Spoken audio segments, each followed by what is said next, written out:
Tips sa pagbili ng second hand na battery. So ayan, testing. Pansinin natin, good battery. Din ang kanyang CCA ay 380 CCA.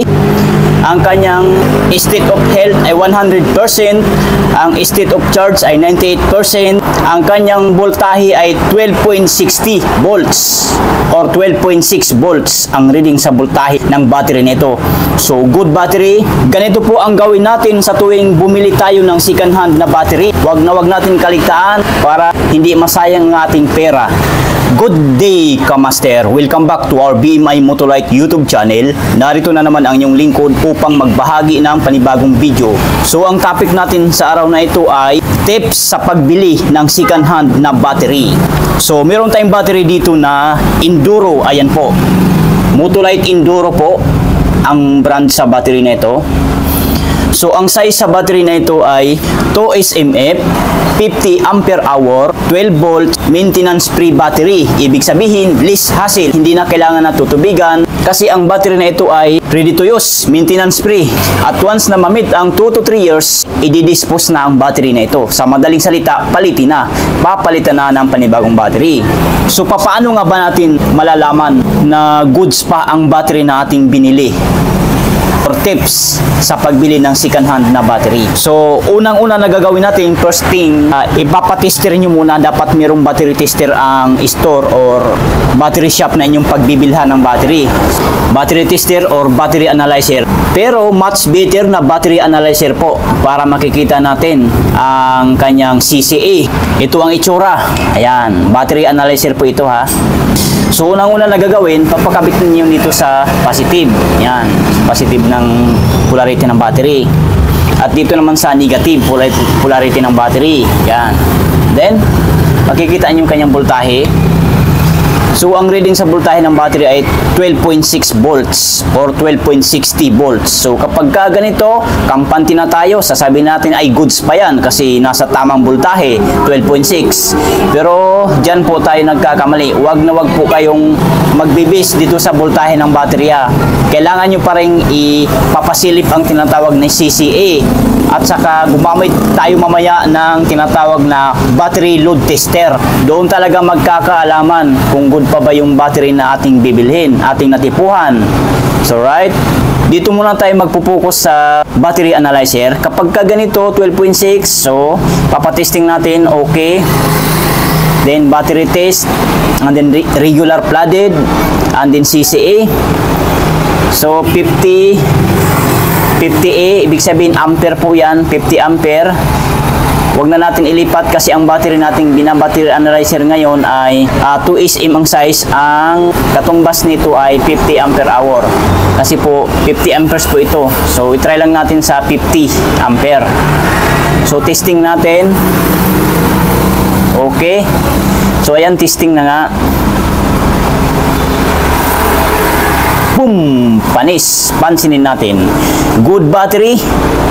Din ang kanyang tinatawag na CCA ay 380 CCA. Ang state of health 100%. Ang state of charge ay 98%. Ang voltahe niya ay 12.6 or 12.60 volts. So good battery. So goods na goods po ang battery na ito. So ganito ang gawin natin kapag bumili tayo ng second hand na battery. Wag na wag natin kaligtaan para hindi po masasayang ang ating pera. Mahirap po hanapin ang pera sa panahon ngayon. Okay? So ganyan po ang ating gagawin kapag bibili tayo na second hand na battery. So pero hindi pa dito nagtatapos ha. May isa pa tayong gagawin. Battery load tester. Gagamitan natin siya kung tunay ba, totoo ba na good battery ito. So tanggalin muna natin ito. Pag dito sa sticker, huwag natin pakialaman. Kapag sa tingin natin goods battery pa naman, yung medyo bago-bago pa, katulad na lamang nito sa ating video ngayon. Pero kung sa tingin nyo na parang luma na, mapapansin nyo naman po yan, makikita nyo naman sa itsura ng battery. Kikilatisin nyo na lang.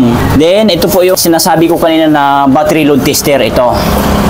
Dito natin malalaman kung tunay na malakas ba itong battery na ito. So, ngayon, kuhanin ko muna itong kanyang alligator. Kakabit ko sa positive. Yan. Ito namang kulay itim. Ito sa negative. Ayan. So nakakabit na. So dito yung kanyang voltahe, 12.5 lang dito. So ganun talaga, normal po dahil di po magkaparehas ang bawat tester or battery analyzer ng pagre-reading sa battery. So yun. So ipapaliwanag ko muna dito. Itong DC amps, ang ibig po sabihin nito ay direct current amperes. So pansinin nyo itong arrow na to. Itong arrow, tataas po yan. Pag ganun, kapag iikutin na natin yung kanyang button na switch on off, ito, ikutin natin mamaya. Pag itong arrow na ito, patataasin natin siya nasa 150 amperes dito sa gitna.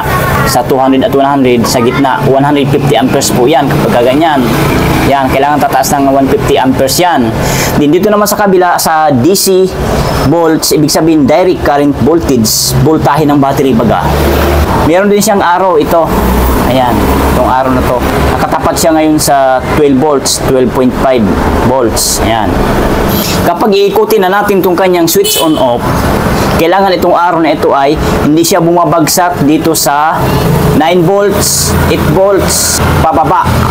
Kasi pula na po ito. Ibig sabihin ng pula ay replace na po. Ayan, mapapansin natin may nakalagay naman dito na replace. Ibig sabihin, sira na po itong battery na ating tinitester ngayon.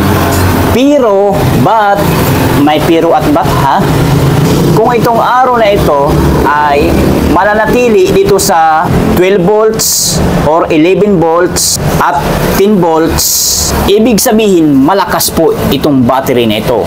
So sana maliwanag po sa ating lahat. Nagkaliwanagan tayong lahat. So yun. So ayos na.